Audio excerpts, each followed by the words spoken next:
오늘은 성탄절, 크리스마스입니다.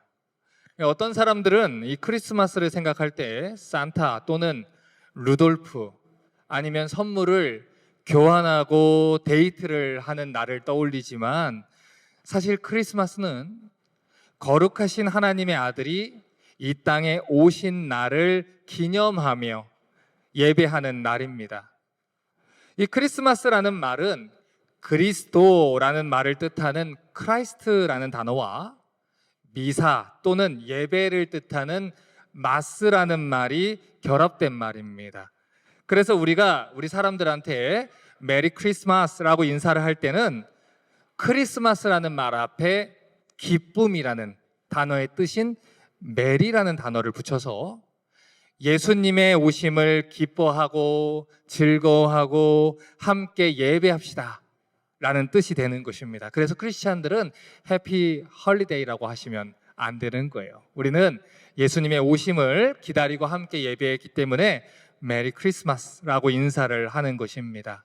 자, 그런데 이 성탄절과 기독교에 대해서 부정적인 감정이 많은 사람들 중에는 크리스마스가 예수님의 실제 생일이 아닌데 기독교인들이 조작하고 만들어낸 날이라고 이야기하며 이 성탄절을 기념하는 것을 부정적으로 여기는 사람들이 있습니다.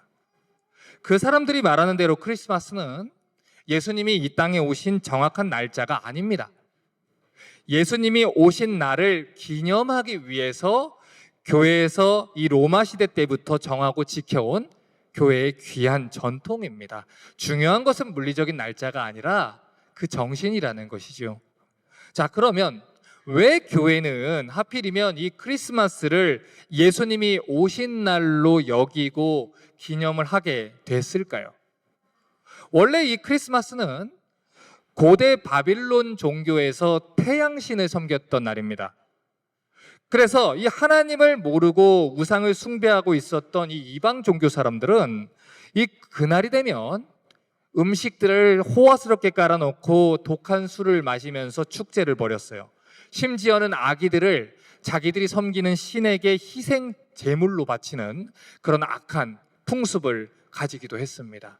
그런데 이 로마 교회가 하나님만이 유일한 신이고 예수 그리스도만 섬겨야 된다, 이 풍습을 정착하고 가르쳐주기 위해서 그 날을 의도적으로 크리스마스라고 지정해서 지키게 한 거예요. 매년 크리스마스가 될 때마다 예수님이 오신 것을 기억하고 예수님이 다시 오실 것을 기대하며 예배하자는 것이죠. 그렇기 때문에 이 크리스마스는 이 땅에 오신 예수님을 기념하고 그분만을 하나님으로 예배하고 더 나아가선 다시 오실 예수님을 기다리게 하는 그 취지로 지키게 된 교회의 귀한 전통이 된 것입니다. 여러분, 그렇기 때문에 크리스마스는 같이 교회에서 모여서 선물을 나눠주고 축제를 벌이는 일들도 있을 수 있지만 가장 중요한 근본 정신, 예수를 기다린다는 것, 다시 오실 주님을 바라보며 예배한다는 것, 이 사실을 잊어서는 안 된다는 것입니다. 자, 그러면 예수님이 이 땅에 오셨다는 사실이 지금 현대를 살아가는 우리에게 어떤 의미가 있습니까? 그리고 우리는 왜 그 사실을 기뻐해야 되고 예수님이 다시 오실 것을 왜 기대를 해야 됩니까? 오늘 우리가 읽은 이 본문을 보면 마리아가 예수님을 찬양하는 이 기록이 있습니다.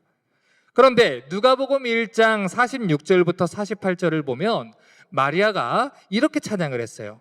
마리아가 가로되 내 영혼이 주를 찬양하며 내 마음이 하나님 내 구주를 기뻐하였음은 내 계집종의 그 계집종의 비천함을 돌아보셨습니다. 보라, 이제 후로는 만세의 나를 복이 있다 일컬으리로다. 자, 마리아가 예수님이 오신 것을 기뻐하면서 찬양을 했어요. 그런데 그 이유가 뭐냐면 하나님이 나의 비천함을 돌아보셨다는 거예요. 여러분, 사실 이 구절만 떼어서 생각을 해보면 별 생각 없이 넘어갈 수 있습니다. 우리는 우리가 아닌 다른 사람의 일에는 많은 생각을 하지 않고 넘어가는 습관이 있기 때문에 마리아도 그냥 이런 고백을 했구나 하고 넘어가는 경우가 있어요. 자, 그런데 마리아의 입장에서 생각해 보면 이 고백은 사실 말이 되지 않는 고백이에요.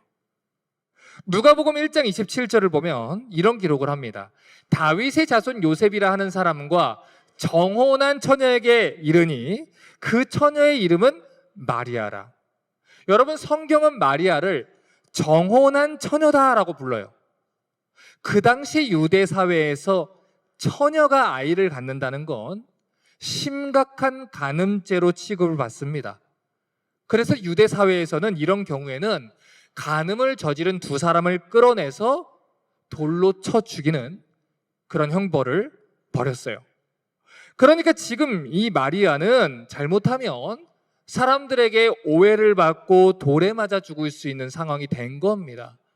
그런데 자기의 의지와 상관없이 이런 일이 벌어진 상황 속에서 마리아가 하나님을 찬양하는 거예요.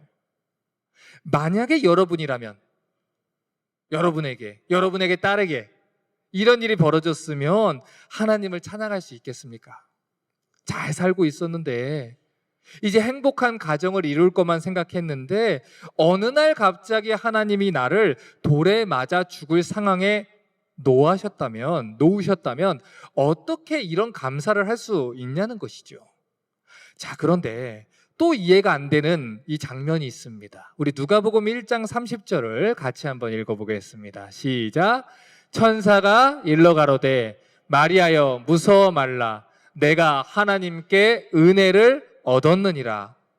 자, 하나님이 천사를 보내셨는데 뭐라고 하냐면 마리아가 임신한 게 재앙이나 두려울 게 아니라 하나님이 마리아에게 은혜를 베푸신 것이다 라고 얘기를 해요.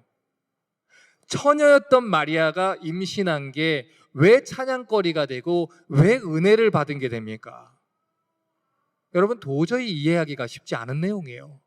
그래서 이 사실을 이해하기 위해서는 우리가 이 마리아의 찬양을, 그 가사를, 그 내용을 자세하게 살펴볼 필요가 있습니다. 누가복음 1장 46절에서 48절을 다시 보면 내 영혼이 주를 찬양하며 내 마음이 하나님 내 구주를 기뻐하였음은, 그리고 이유를 얘기해요. 그 계집종의 비천함을 돌아보셨습니다. 자, 이렇게 얘기를 했습니다. 자, 그러면 마리아의 비천함이 뭡니까? 여기에 열쇠가 있는 거예요. 하나님이 마리아의 비천함을 돌아보셨다는데 이게 어떤 의미냐는 것이죠. 여러분, 이 사건을 이해하기 위해서는 우리가 창세기부터 성경을 다시 생각해야 돼요. 원래 하나님은 하나님 형상대로 존귀하게 사람을 지었습니다. 그리고 하나님의 대리자로, 그곳에서 하나님의 대리자로 수행할 수 있는 영광스러운 직분을 주셨어요. 그런데 창세기 3장에서 인간이 죄를 짓고 타락했습니다. 더 이상 하나님과 함께 있을 수 없게 됐어요. 그래서 이사야 59장 1절에서 3절을 보면 그 인생의 비참함에 대해서 이렇게 말합니다. 여호와의 손이 짧아 구원치 못하심도 아니요 귀가 둔하여 듣지 못하심도 아니라 오직 너희 죄악이 너희와 너희 하나님 사이를 내었고 너희 죄가 그 얼굴을 가리워서 너희를 듣지 않으시게 함이니 이는 너희 손이 피해 너희 손가락이 죄악에 더러웠으며 너희 입술은 거짓을 말하며 너희 혀는 악독을 바람이라. 자, 이 말이 무슨 말입니까? 하나님은 거룩하신 분이라 죄인은 하나님과 함께 있을 수 없는 거예요. 그래서 하나님의 동산에서 추방됐습니다. 그 죄악으로 인해 하나님과 그들 사이에 거리가 생겼습니다. 더 이상 하나님과 함께 할 수 없는 비천한 존재가 되었다는 거예요. 여러분, 그런데 지난 주일에 우리가 찾아봤던 것처럼 이 죄로 인해 타락한 존재는 소경과 같이 됐습니다. 귀머거리 같이 됐습니다. 벙어리 같이 됐습니다. 창조주 하나님을 더듬어 찾아볼 수도 없고 하나님께 나아갈 수도 없고 하나님께 영광 돌릴 수 없는 상황이 됐습니다. 안진뱅이처럼 하나님께 걸어서 갈 수 있는 능력을 완전히 잃어버렸어요. 그래서 우리가 하나님께 갈 수 없기 때문에 하나님이 우리를 찾아오셔야만 했다는 것입니다. 그것이 성육신, 인카네이션이라는 사건이에요. 세상을 창조한 하나님이 인간의 몸을 입고 이 땅에 오셔서 자신이 창조한 사람들, 그것도 자기를 배신하고 죄를 짓고 마음대로 등을 지고 떠나간 죄인들을 위해 죽으셨습니다. 그리고 그들을 다시 하나님께로 돌이키셨어요. 이것이 바로 마리아의 비천함을 돌아보셨다는 말입니다. 요한복음 3장 16절은 이렇게 말합니다. 하나님이 세상을 이처럼 사랑하사 독생자를 주셨으니 이는 저를 믿는 자마다 멸망치 않고 그 비천함 가운데 멸망하지 않고 영원한 생명을 얻게 하려 하심이라. 하나님이 사랑한 세상이 누구를 말합니까? 자기를 배신하고 자기를 저버리고 떠난 죄인들을 말합니다. 십자가의 원수를 말하고 하나님을 조롱하는 죄인들을 말합니다. 그런데 하나님이 그들을 돌아보셨다는 거예요. 그들의 비천함을 돌아보셨다는 거예요. 이처럼 사랑하셨다는 거예요. 그래서 자기의 하나뿐인 독생자를 주셨다는 것입니다.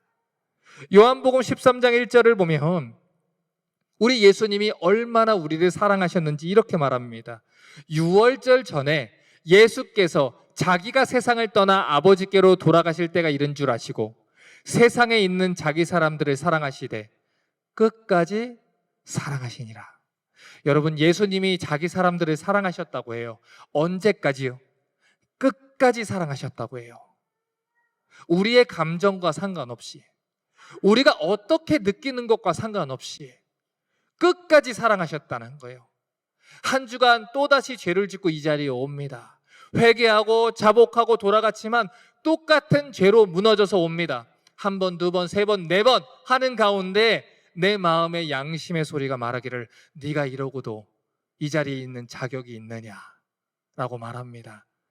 그래서 찬양에도 집중이 안 됩니다. 말씀을 들어도 나는 구제불능이란 생각에 이래도 또 죄를 지을 거란 생각에 감히 용서를 빌지 못합니다. 그런데 예수님이 뭐라고 하십니까? 자기 사람들을 사랑하시되 끝까지 사랑하시니라. 여기에서 말하는 이 자기 사람들은 누구를 말합니까? 예수님을 따라다니면서 한몫 챙기려고만 했던 제자들을 말합니다. 매일 예수님의 말귀를 못 알아듣고 자기들끼리 세력 다툼하고 나중에는 예수님을 버리고 배신하고 떠날 그 도망갈 제자들을 말합니다. 그 중에서 한 사람은 예수님을 팔아넘길 겁니다. 그 중에 한 사람은 예수님을 부인하고 저주할 겁니다. 그 대부분은 예수님을 버리고 도망갈 겁니다. 그럼에도 불구하고 그 모든 것을 알고 계심에 불구하고 그들을 사랑하셨다는 거예요. 끝까지 사랑하셨다는 거예요. 여러분, 그런데 이건 우리도 마찬가지 아닙니까? 우리 중에 누군가는 사실 삶 속에서 예수님을 부인하는 걸 쉽게 생각하는 사람들이 있을 겁니다. 우리 중에 누군가는 또 예수님을 이용하고 자기 욕심을 위해서 교회와 신앙과 그분의 이름을 이용하려는 사람들도 있을 겁니다. 또 우리 중에 누군가는 예수님을 삶 속에서 조롱하는 사람도 있을 거고, 또 우리 중에 누군가는 언제든지 자기들의 이익을 위해선 예수님을 떠날 수도 있다고 생각하는 사람들도 있을 것입니다. 그런데 그럼에도 불구하고 예수님이 그런 우리를 위해 죽으셨다는 거예요.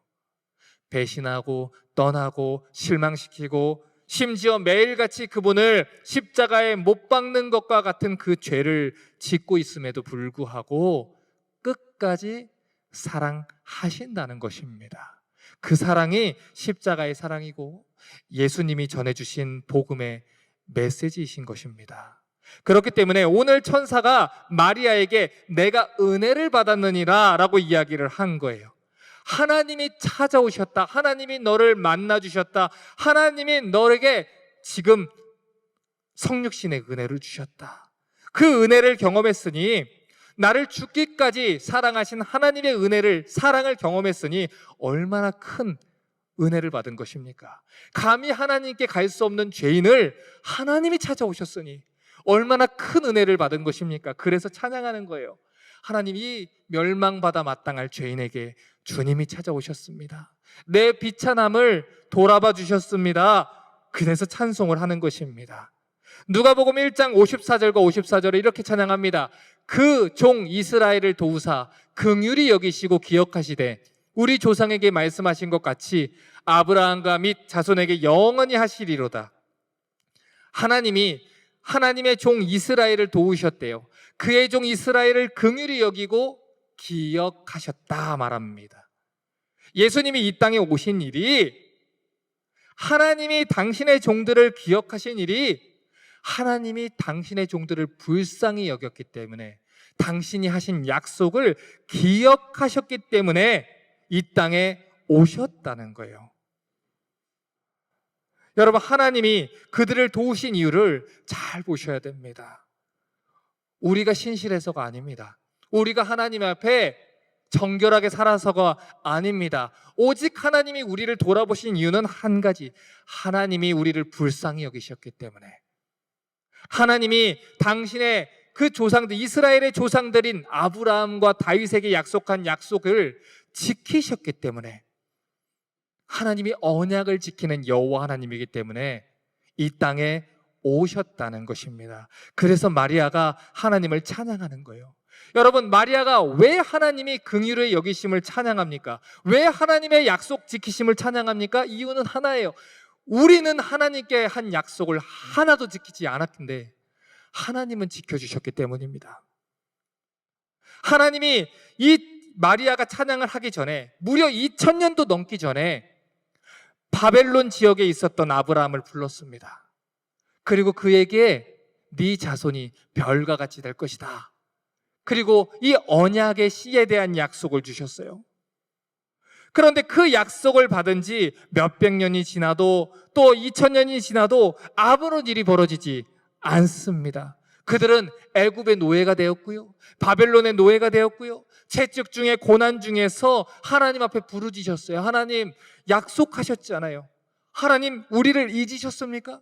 왜 우리에게 이렇게 힘든 시간들을 주십니까? 겨우겨우 다윗 왕조가 세워졌어요.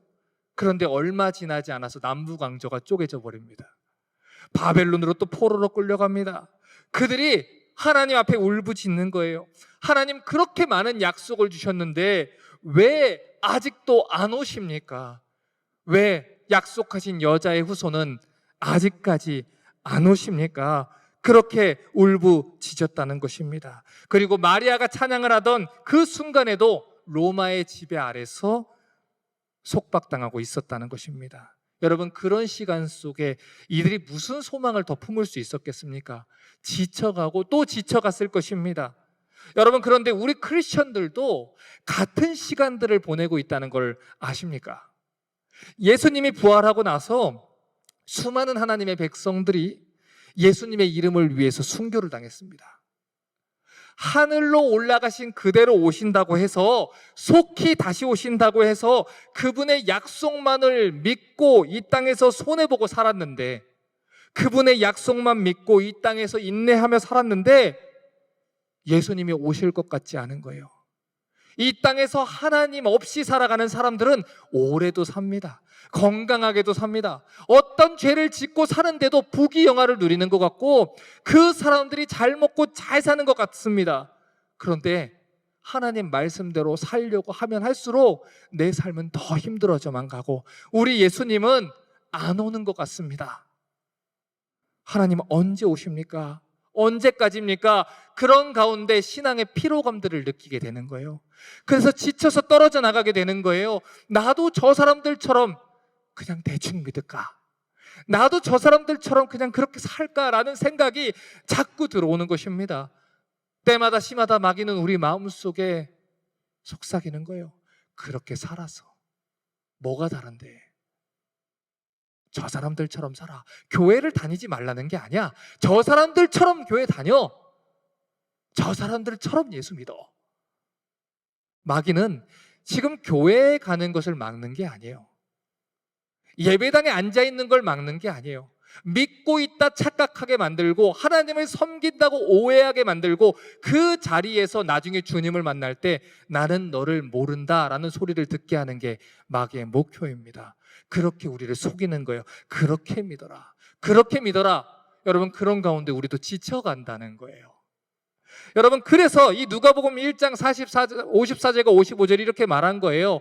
그 종 이스라엘을 도우사 긍휼히 여기시고 기억하시되 우리 조상에게 말씀하신 것과 같이 아브라함과 그 자손에게 영원히 하시리로다. 자, 이 말씀이 무슨 말입니까? 우리에게도 하나님이 도우심이 있을 것이다. 우리에게도 하나님의 긍휼하심이 있을 것이다. 하나님이 아브라함과 그 자손에게 언약을 지켜주신 것처럼 지금 예수 그리스도를 기다리는 우리에게도 당신의 약속을 지킬 것이다.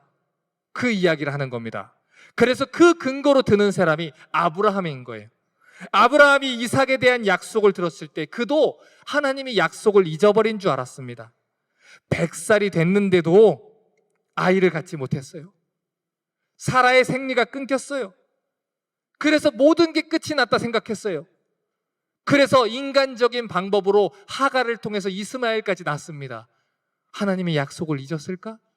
하나님이 우리를 잊어버렸을까? 그런데 약속대로 아들을 주셨어요.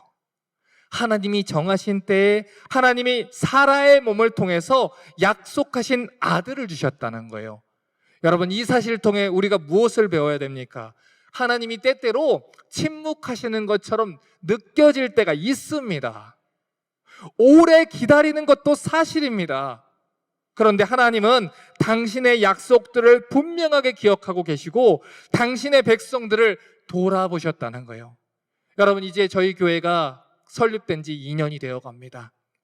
처음 설립될 때 어디서 예배를 드려야 될지, 공원에서 예배를 드려야 되는지 아무것도 없이 예배 자리를 찾아다녔어요. 누가 올지, 과연 말씀대로 교회를 세우자는 이 개혁운동에 동참할 사람이 누구 있을지 저와 제 아내가 눈물을 뿌리며 기도했습니다. 그런데 지금 이 교회를 보십시오. 하나님이 지난 2년 새에 하나님 말씀을 사모하는 수많은 성도들을 이 자리에 보내주셨습니다. 혼자 버티기 힘드니 삼겹줄은 쉽게 끊어지지 아니하니 같이 예수님을 기다리자고 이 코로나 시절의 어려운 시기에 다 같이 마스크를 쓰고 예배를 드릴 수 있는 귀한 성도들을 여러분 이 자리에 보내주셨습니다. 지금도 하나님은 일하고 계시고 지금도 하나님은 역사하고 계십니다. 교회가 타락했다, 교회는 무너졌다, 교회는 이제 끝이 났다. 여러분, 그 가운데 하나님 말씀을 사랑하는 성도들이 지금 이 자리에 있는 것을 우리 눈으로 똑똑히 보고 있습니다. 하나님 지금도 일하고 계십니다. 하나님 지금도 당신의 약속을 지키고 있습니다. 물론 수많은 사람들이 고난 중에 눈물을 흘리며 아직도 예수님 안 오십니까? 언제 오실 것입니까? 하나님 약속을 잊은 것입니까? 실망에 빠지고 하나님의 살아가심을 의심하는 성도들도 있을 수 있습니다. 하지만 오늘 마리아의 찬양을 기억하십시오. 하나님은 반드시 약속을 지키십니다. 반드시 다시 오실 것입니다. 하박국 2장 3절은 이렇게 말했습니다. 이 묵시는 정한 때가 있나니 그 종말이 속히 이르겠고 결코 거짓되지 아니하리라. 비록 더딜지라도 기다리라. 지체되지 않고 정령 응하리라. 예수님은 약속하신 대로 오셨습니다. 약속하신 대로 다시 오실 것입니다. 정한 때가 있습니다. 그 때가 오면 지체되지 않고 정령 응할 것입니다. 여러분, 많은 사람들이 이 삶이 끝나면 그것으로 끝이라는 생각합니다. 그래서 영원한 삶을 위해 이 생의 시간을 쓰는 것을 어렵게, 어리석게 생각합니다. 하지만 여러분, 만약에 이 삶이 끝이라면 예수님의 제자들이 왜 예수님의 이름을 위해서 목숨을 내놨겠습니까? 만약에 이 삶이 끝이라면 이 땅에서 잘 먹고 잘 누리다 가면 되지 도대체 왜 우리가 오늘 이 자리에 와서 예수님을 예배하고 기다립니까? 사도 바울은 확신 있게 이렇게 선포했습니다. 만일 그리스도 안에서 우리의 바라는 것이 다만 이 생뿐이면 모든 사람 가운데 우리가 더욱 불쌍한 자리라. 여러분, 우리는 불쌍한 자가 아닙니다. 우리는 긍휼을 입은 자입니다. 우리는 비천함을 돌아보는 은혜를 받은 자입니다. 그 이유가 무엇입니까? 이 생이 끝이 아니기 때문입니다. 우리 주님 다시 오십니다. 반드시 다시 오십니다. 이제 설교를 마무리하려고 합니다. 우리 욥기 19장 25절 같이 한번 읽어보겠습니다. 시작. 내가 알기에는 나의 구속자가 살아계시니 후일에 그가 땅 위에 서실 것이라. 우리 구속자는 살아계십니다. 지금도 살아계셔서 약속하신 대로 그분이 이 땅에 오실 것입니다. 요한계시록 22장 20절은 이렇게 말합니다. 이것을 증거하신 이가 가라사대 내가 진실로 속히 오리라 하거늘 아멘. 주 예수여 오시옵소서. 이 모든 약속을 증거하신 예수님이 직접 말씀하시기를 내가 진실로 속히 오리라. 약속하신 대로 예수님이 분명히 오실 겁니다. 그리고 전에 이 땅에 오신 것처럼 이 땅에 다시 오셔서 우리가 주님을 위해 살았던 모든 것들을 갚아주실 것입니다. 그러므로 예수님이 오실 그날을 예비하고 기대하고 기다리는 우리가 될 수 있기를 주님의 이름으로 축복합니다. 메리 크리스마스.